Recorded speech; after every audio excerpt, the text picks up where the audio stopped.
Assalamualaikum dan salam sejahtera. Apa khabar semua? Terima kasih kerana sentiasa setia bersama dengan kami di Sinar Harian. Seperti biasa, saya Hazam Mokhtar. Malam Khamis 8.30 malam kita akan bawakan Sinar Live untuk berbincang tentang topik-topik semasa terkait dengan pelbagai isu, dan malam ini kita bercerita tentang politik pasca PRU15 kali ini, dan seperti yang telah kita war-warkan di semua platform digital Sinar Harian, topik pada malam ini menjelang usul undi percaya Perdana Menteri. Dan seperti yang telah kita war-warkan juga di semua platform digital Sinar Harian, saya hari ini bersama dengan dua panelis jemputan yang kita bawakan khas untuk berbincang tentang topik kita pada malam ini. Yang pertamanya saya kenalkan di sebelah kiri saya yang juga berada di tengah di pentas hari ini merupakan TS Nurul Aisyah Abdul Rahman, pensyarah Pusat Pengajian Komunikasi dan Media UiTM, dan juga Datuk Razlan Rafi yang tidak asing lagi bersama dengan kita, Ahli Majlis Kerja Tertinggi UMNO. Assalamualaikum kedua-duanya. Waalaikumsalam. Terima kasih kerana sudi meluangkan masa bersama dengan kita pada malam ini untuk kita berbincang tentang usul undi percaya Perdana Menteri. Kita tahu 19 Disember itu merupakan tarikh yang dinanti-nantikan oleh semua pihak kerana kita akan menyaksikan pembentangan ataupun usul undi percaya terhadap Perdana Menteri Datuk Seri Anwar Ibrahim untuk menguji dan mengesahkan keabsahan beliau, kedudukan beliau selaku Perdana Menteri. Mungkin permulaan ini suka untuk saya tanyakan kepada Puan Aisyah sendiri, kalau boleh dikongsikan selaku seseorang yang memerhati keadaan politik negara, mungkin boleh dikongsikan juga kepada kami bagaimana Puan Aisyah melihat kepimpinan Yang Amat Berhormat Perdana Menteri pada ketika ini dengan susunan jemaah menteri yang telah pun disenaraikan itu dan telah pun juga mulakan tugas. Baik, untuk awal ni, saya rasa seperti banyak yang kita nampak dan dibincangkan di dada-dada akhbar, is an unprecedented times here that we are seeing right now. Jadi excitement, rata-rata majoriti rakyat sangat excited dan menerima keadaan dengan sangat positif kalau kita lihat sepanjang sejak PM ke-10 ini.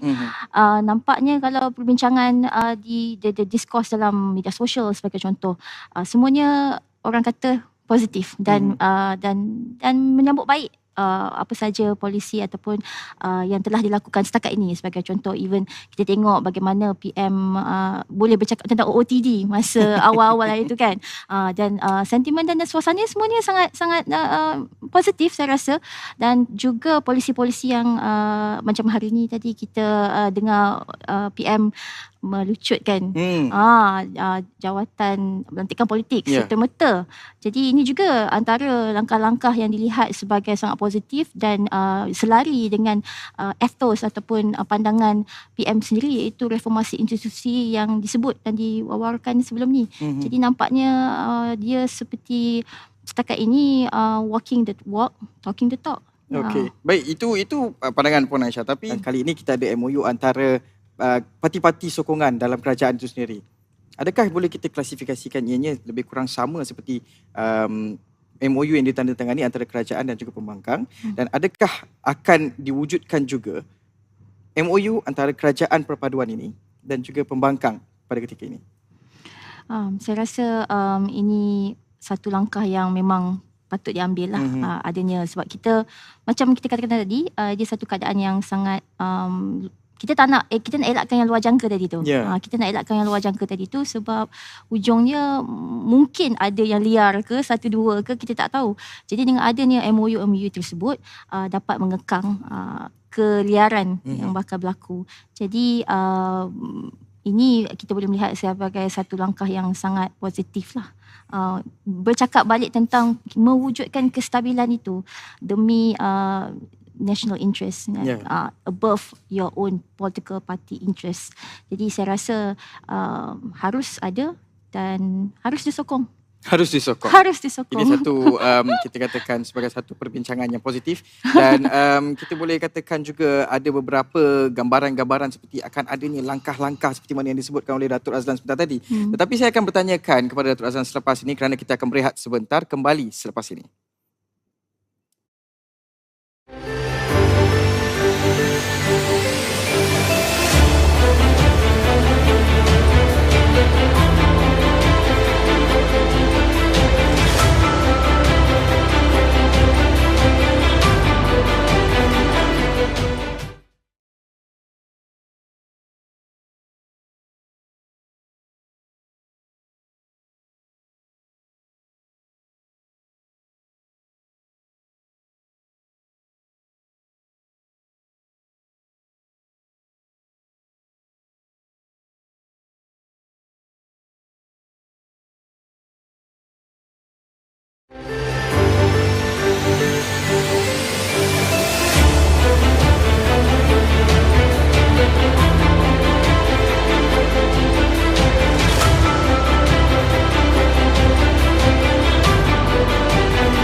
Kembali lagi anda bersama dengan saya Hazwan Mokhtar dan juga dua panelis jemputan kita pada malam ini, T.S. Nurul Aisyah Abdul Rahman, Pensyarah Pusat Pengajian Komunikasi dan Media UiTM dan juga Datuk Razlan Rafi Ahli Majlis Kerja Tertinggi UMNO untuk kita berbincangkan tentang topik kita pada malam ini yang juga menjadi tumpuan dan penantian kepada semua rakyat Malaysia khususnya ahli-ahli politik dan juga ahli-ahli parlimen menjelang usul undi percaya Perdana Menteri pada 19 Disember 2022 yang juga merupakan sidang pertama Dewan Rakyat pasca PRU15. Baik, tadi saya ada bercakap tentang langkah-langkah dan juga Datuk Razlan juga ada menyebut tentang gerakan-gerakan seperti ini wujud sebenarnya.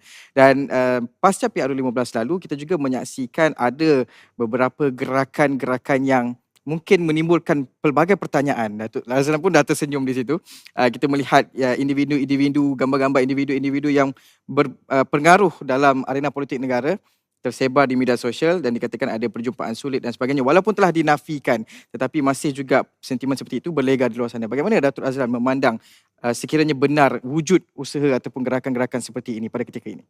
Yalah, seperti yang Tan Sri Muhyiddin dan juga Datuk Seri Hamzah menyatakan bahawasanya mereka cukup 115 untuk menubuhkan kerajaan. Dan saya rasa apa yang beliau mengatakan itu sudah tentunya ada peristiwa curi-mencuri lagi. Itu sebab mereka yakin bahawasanya mereka ada 115. So bagi pandangan saya ianya adalah satu gerakan yang tidak bijak sebab bila kita gubal undang-undang anti lompat parti ni, kita pun tahulah masa ketika nak gubal undang-undang anti lompat parti ni, yang tak setuju ni adalah kumpulan daripada Hamzah dan juga Tan Sri Muhyiddin sebab mereka yang mengamalkan perkara-perkara ini. Dan kita tak sangka bila kita dah habis pilihan raya pun mereka masih lagi nak melakukan pelakuan-pelakuan yang tidak sopan ini. Jadi bagi pandangan saya, apabila kita lihat ada perkara-perkara ini berlaku, kita memberi penjelasan kepada semua ahli-ahli parlimen kita bahawasanya dengan adanya akta ini, tanpa ada persetujuan parti, kamu akan terpaksa mengosongkan kerusi kamu dan kamu tidak boleh bertanding sebagai ahli parlimen. Jadi bagi pandangan saya pada ketika itu, ada ramai di antara mungkin ahli-ahli politik yang baru, yang tidak ada pengalaman berkenaan dengan ini. So pengaruh yang digunakan oleh PN pada ketika itu menggunakan connection dia dan mungkin ada tawaran ke, kita tak tahu tawaran jawatan ke, tawaran menteri lah semua ni. So diorang jadi ahli politik, diorang mungkin orang cakap gelap mata melihat tawaran-tawaran ini yang seperti telah dilakukan sebelum-sebelum ini. Sebab sebelum-sebelum ini ramai kawan-kawan yang berjaya apabila melihatkan skin of team ni. Bila berjaya je, bestnya dah jadi menteri, kita sokong satu orang kita dapat jadi menteri. Tapi itulah sebenarnya yang terjadi ketika itu. Tetapi apabila kita buat penjelasan bahawasanya parti ini ada akta lompat parti, so tak boleh buat lagi macam ni. Tak boleh. Tak boleh, okeylah, tak apalah, kita tarik balik sokongan lah. So actually, Tan Sri Muhyiddin terus juga buat perkara-perkara itu dan sampai hari ini pun sebenarnya saya percaya sampai Isnin malam pun diorang akan cuba buat untuk menawarkan janji-janji manis dan scheme of thing yang mereka lakukan sebelum ini. Dan saya percaya ia bukan hanya tertakluk kepada Barisan Nasional saja. Sebab apa? Barisan Nasional, walaupun kita sokong diorang pun tidak cukup untuk mereka menubuhkan kerajaan. So perkara inilah mereka akan cubalah, ada yang bebas, ada yang parti-parti yang lain, mungkin orang akan cuba membeli ahli-ahli parlimen yang lain lah. Tapi syukur alhamdulillah kita ada akta anti lompat parti dan kita boleh menstabilkan kerajaan ini dan saya harap berkenaan dengan perkara ini kita akan dapat satu keputusan yang begitu baik di dalam 19 hari bulan nanti. Cuma saya nak tambah sikit berkenaan dengan MOU ni lah. Ya. Yalah, MOU tu nampak baik, memang betul. Tetapi apabila kita lihat ada 149 numbers yang telah menyokong Datuk Seri Anwar Ibrahim sebagai Perdana Menteri, ianya telah melebihi 2/3. Betul. Jadi apabila 2/3 ini sudah cukup untuk kerajaan ini ditakbir dengan satu kekuatan majoriti yang kuat. Jadi bagi pandangan saya, kalau kita sada sign MOU, Prof, mungkin akan ada permintaan-permintaan yang merugikan rakyat. Seperti mana mereka minta duit, mereka minta jawatan, mereka minta itu, ini. Padahal mereka dapat tu sebenarnya untuk melawan kerajaan. So ini perlu kita hentikan. Seperti mana dulu apabila kita sign CSA bersama dengan pembangkang, kita bagi mereka 3.8 juta setiap ahli parlimen, 3.8 juta kepada setiap ahli parlimen untuk mereka belanjakan kepada rakyat. Tetapi apa yang kebanyakan yang ahli parlimen buat ini, mereka bila pembangkang, mereka menggunakan dana ini untuk berlawan dengan kerajaan dan untuk membayar, ada banyak benda-benda yang mereka bayar. Seperti promotion, media, platform, ads dan segala-galanya. So ini perkara bagi pandangan saya, akhirnya cacah marba politik ini atau ketidakstabilan politik ini akan wujud berterusan lah. Jadi kalau 149 tu dah ada cukup 2/3 majority, so kita jadikan semula kembali bahawasanya pembangkang itu mestilah jadi pembangkang yang baik, yang untuk mengimbangi apa saja keputusan kerajaan itu. Saya kira apa yang disebutkan oleh Datuk Razlan itu berbalik kepada individu itu sendiri. Bagaimana niat untuk menjadi ahli parlimen atau wakil rakyat itu sendiri disucikan melalui dasar-dasar dan juga setiap tindakan maupun berbalik kepada wang dan sebagainya. Tetapi Puan Aisyah, bercerita tentang usul undi percaya ini juga, kita tahu ini salah satu untuk menguji dan mengukuhkan keabsahan Yang Berhormat Perdana Menteri selaku Datuk Seri Anwar Ibrahim selaku Perdana Menteri. Tetapi dalam masa yang sama juga kita ingin mengembalikan semula kestabilan politik dan meyakinkan pelabur-pelabur asing khususnya untuk merancangkan kembali ekonomi negara. Tapi dalam masa yang sama, apakah impaknya daripada usul ini terhadap kerajaan dan negara sekiranya kita berdepan dengan satu keputusan yang luar daripada jangkaan? Na'udzubillah min zalik. Maksudnya kalaulah kita, tentu dalam setiap perkara kita kena letak, ada risikonya. Tentunya ada risikonya dan saya percaya dan pasti Perdana Menteri telah melihat dan mengimbangi semua sebelum dia membuat keputusan dan dia sendiri kan yang inginkan usul undi percaya terhadap beliau untuk keabsahan beliau, legitimasi beliau. Jadi kalaulah sekiranya senario itu tidak seperti mana yang diinginkan, saya rasa kita tahu jawapan dia apa. Kita akan kembali dalam kemulut politik yang tidak berkesudahan, dalam polemik yang macam kita tengok 22 bulan sebelum ini. Sampai bila soalan dia? Adakah saya rasa kalau akan berlaku yang tidak baik begitulah ataupun senario yang sama, saya rasa rakyat akan marah. Saya rasa orang awam di luar sana, rakyat akan marah dan fed up. Ya, betul, itu ayat dia, fed up. We want to move on, I think. 2023 dengan isu ekonominya, kita berilah peluang, macam saya katakan tadi, berikan peluang. Dan sebenarnya sekarang ni terletak pada ahli politik itu sendiri. You said you work for the rakyat. Now it's time for you to prove it. Work for the rakyat, not for yourself. Prove it. Prove ahli parlimen semua, wakil-wakil rakyat semua. Datuk Razlan, seperti apa yang saya tanyakan kepada Puan Aisyah sebentar tadi, sekiranya kita berdepan dengan keputusan luar jangka, apa keputusan yang wajar dilakukan oleh setiap parti-parti politik dalam usaha untuk mendepani polemik pada ketika itu dan juga untuk mengelakkan daripada berlakunya satu lagi senario yang lagi teruk mungkin berdasarkan kerajaan dan sebagainya? Kita tidak ada pilihan untuk kembali kepada naluri manusia. Manusia ni kalau kita nak dihormati, kita kena pegang pada prinsip kita. Manusia ni kalau kita nak dihargai, kita kena perlu tahu bahawasanya apa yang kita buat itu mestilah berdasarkan apa yang kita pegang. Sebagai contoh, kita masuk Barisan Nasional untuk jadi ahli parti Barisan Nasional dan parti Barisan Nasional itu ada pemimpinnya, ikut parti. Kita masuk GRS contoh, dia kena ikut parti. Sama juga dengan GPS dan sama juga dengan Pakatan Harapan atau PN. Jadi jangan melihatkan diri kita ini seorang yang tidak berprinsip dan sanggup menggadaikan apa saja yang kita ada untuk kepentingan kita. Itu bahasa pasar yang saya guna ni. Kan? Kalau kita nak jadi manusia sebagai pemimpin dalam politik ini, kita kena kembali kepada asas naluri sebagai manusia yang akan berpegang kepada janji dan juga amanah yang telah mereka pegang. Sebab natijahnya, kalau terjadi keadaan luar jangka 19 hari bulan ini, kena faham bahawasanya rakyat ini telah, negara ini telah hampir kosong kantongnya. Negara ini telah membelanjakan sejumlah ratusan juta untuk kita melepasi polemik COVID. Kita telah membelanjakan ratusan juta juga untuk kita beri kepada rakyat untuk hidup sepanjang kita darurat. Dan ada banyak perkara-perkara lagi. Dan ini perkara tidak boleh diangkat balik, ditabungkan balik dengan cara yang singkat, dengan masa yang singkat. Ianya perlu ada satu input kestabilan untuk kita memberikan peluang kepada negara kita menjana pendapatan untuk kita penuhkan kantong tu balik. Ini sebenarnya yang kena tahu.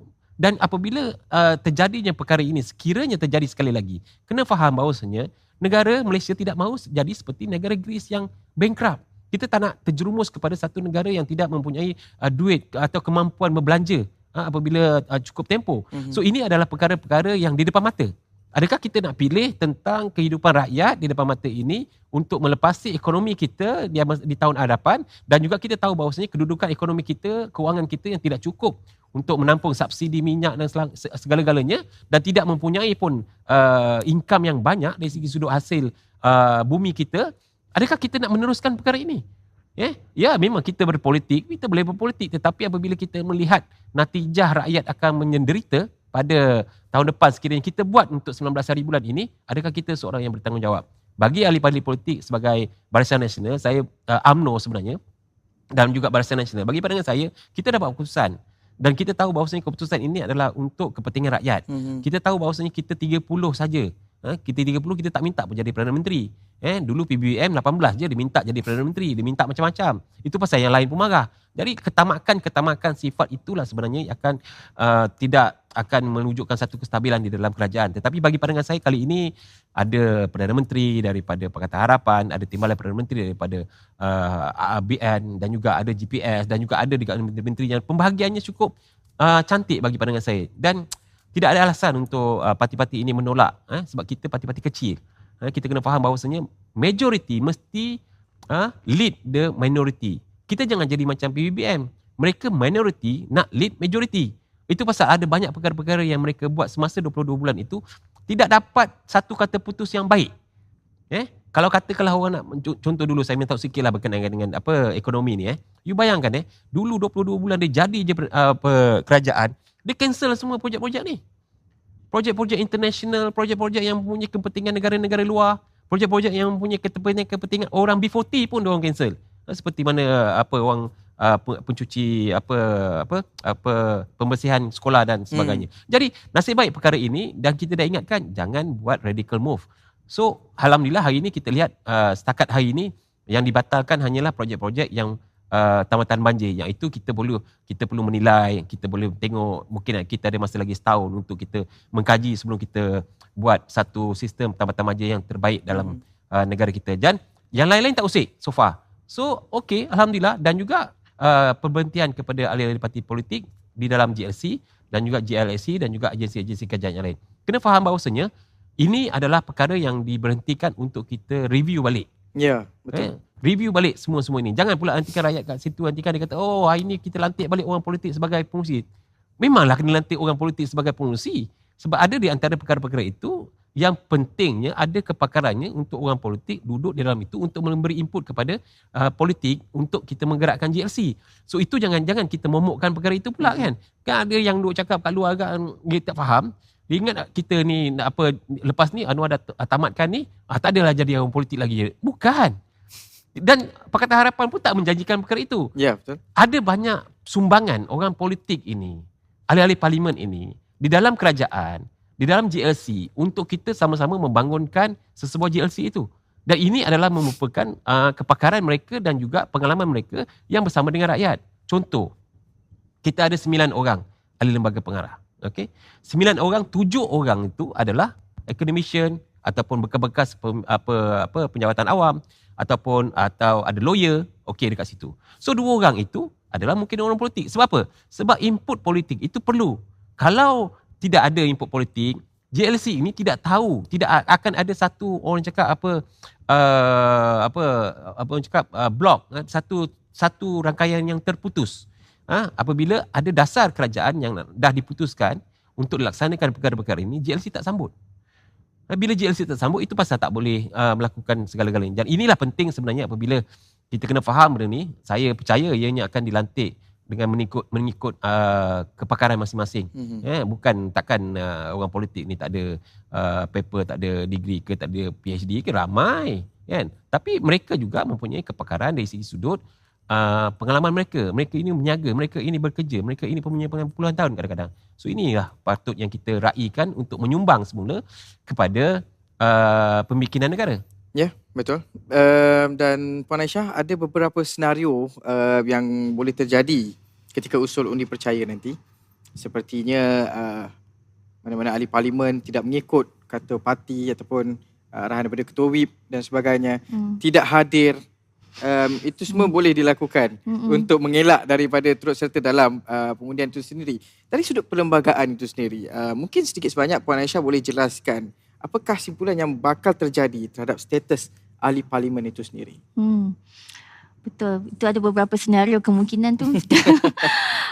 Mungkin sebelum ni saya ada baca sebelum ni dikatakan kalaulah boleh kita sumbat semua dalam satu bas untuk pastikan semua datang. Kalau boleh kan. Jadi tidak akan ada senario yang demikian lah. Yeah. Ada yang MC ke, sikit perut ke kan. Tapi itulah, kalau senario itu berlaku, pertama sekali, kalau dengan sengaja sebagai boykot. Sebenarnya you sebagai ahli parlimen yang dilantik kan, seperti tidak hormat kepada parlimen itu sendiri. Ini hari pertama sidang dibuka dan dah ada agenda dan notis telah dikeluarkan dan telah dimohon untuk kehadiran itu. Dan kalau tak datang kerja tu, impak dia apa. Jadi mungkin boleh dikenakan juga penalti kepada mereka. Tapi sebenarnya saya harap tak adalah ahli politik yang tak datang. Ni hari pertama, takkanlah tak datang kerja kan. Dia rasa pelik. Dan dalam sekarang dalam this new age kan, semua benda di media sosial, semua benda dilaporkan dengan begitu pantas. Gerak-gerik anda diperhatikan rakyat. Kalau whatever that you do, kalau benda tu tidak membuat satu benda yang tidak bertanggungjawab, luar sana akan judge you dan menilai dan mengecam you. Jadi mampukah anda menerima dan meneruskan kehidupan begitu kan? Orang kata kalau kita ni orang Islam yang kita buat kerja tu nak kenalah ada orang kata barakahnya kan. Jadi itu pandangan saya lah. Itu pandangan saya. Baik. Datuk,